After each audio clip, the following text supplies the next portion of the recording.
Տեսեք, 10 տարի առաջ, երբ որ ձեռք եք բերել հեծը, մոտավորապես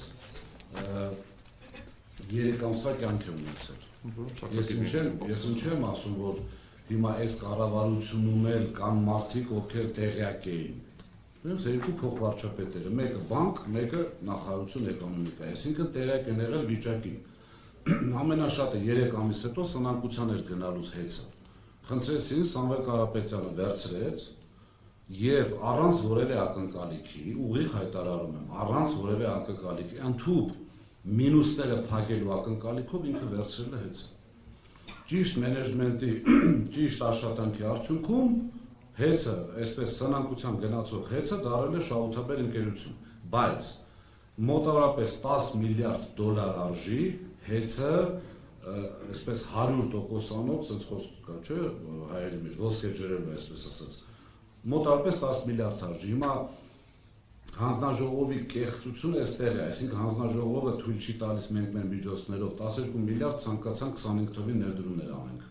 Եթե հիշում եք, հանձնաժողովի նախագահը հայտարարեց, որ մի կողմից ուզում են ներդրում անեն, մյուս կողմից սակագնի վրա է դա ազդելու։ Ես մի ձայնագրություն հրապարակեցի, որտեղ ես ուղիղ նշում եմ, եթե դա բեռ է լինելու սակագնի վրա, մենք դա կանենք մեր հաշվին, մեր, այսպես ասած, գումարների հաշվին։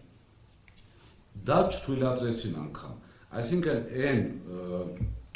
այսպես ասած, իրենց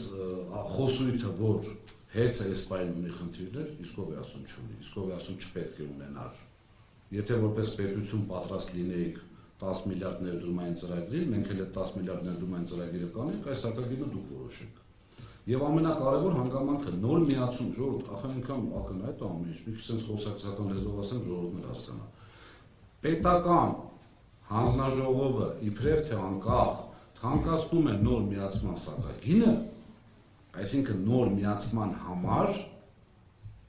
վճարվող վարձավճարները։ Բերում գցում են մեր վրա, ասում են իրենք են թանկացրել։ Լավ է, չգիտեմ, եթերային լեզվով ոնց ասեմ, սրա վերջը երբ է գալու, կարծում եմ հունիսի 8-ին։